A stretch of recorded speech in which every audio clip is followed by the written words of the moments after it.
మాజీ ప్రధాని అటల్ బిహారీ వాజ్పేయి శత జయంతి సందర్భంగా బీజేపీ శ్రేణులు ఆయన్ని ఘనంగా స్మరించుకున్నాయి. ఢిల్లీలోని సదైవ్ అటల్ దగ్గర ప్రముఖులంతా వచ్చి నివాళులర్పించారు. దేశానికి అటల్జీ చేసిన సేవల్ని నేతలు కొనియాడారు. మాజీ ప్రధాని వాజ్పేయి శత జయంతి సందర్భంగా ఢిల్లీలోని సదైవ్ అటల్ దగ్గర ప్రముఖులు నివాళులర్పించారు.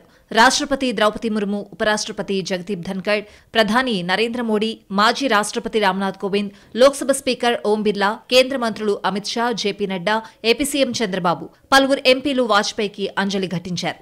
వాజ్పేయి దూరదృష్టి వల్లే మన దేశం ప్రపంచ దేశాలతో పోటీ పడుతోందని ఏపీ సీఎం చంద్రబాబు అన్నారు. వాజ్పేయి జయంతి సందర్భంగా ఆయన ట్వీట్ చేశారు.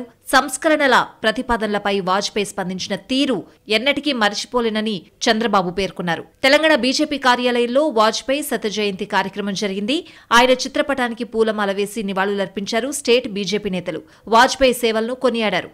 ఆయన నైతిక విలువలకు కట్టుబడిన వ్యక్తి అని ఎంపీ లక్ష్మణ్ కొనియాడారు. పదవులకు ఆశపడకుండా నిస్వార్థంగా పనిచేశారని కేంద్ర మంత్రి బండి సంజయ్ స్మరించుకున్నారు. అటల్జీ శత జయంతి సందర్భంగా నల్లకుంట ఫీవర్ హాస్పిటల్లో రోగులకు పళ్లు పంపిణీ చేశారు కేంద్ర మంత్రి కిషన్ రెడ్డి.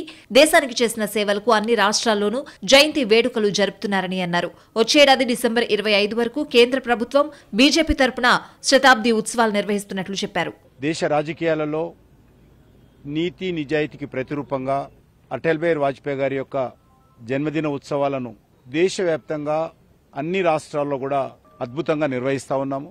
వారు దేశానికి చేసినటువంటి సేవలను దృష్టిలో పెట్టుకుని ఈ రోజు నుంచి వచ్చే సంవత్సరం డిసెంబర్ 25 వరకు కూడా భారత ప్రభుత్వం తరఫున, భారతీయ జనతా పార్టీ తరఫున జన్మ శతాబ్ది ఉత్సవాలు నిర్వహిస్తా ఉన్నాము. అటల్ బిహారీ వాజ్పేయి శత జయంతిలో భాగంగా హైదరాబాద్ లో బీజేపీ భారీ ర్యాలీ చేపట్టింది. లోయర్ ట్యాంక్ బండ్ నుంచి బీజేపీ రాష్ట్ర కార్యాలయం వరకు ర్యాలీ సాగింది. దీనికి బీజేపీ శ్రేణులు పెద్ద సంఖ్యలో హాజరయ్యాయి.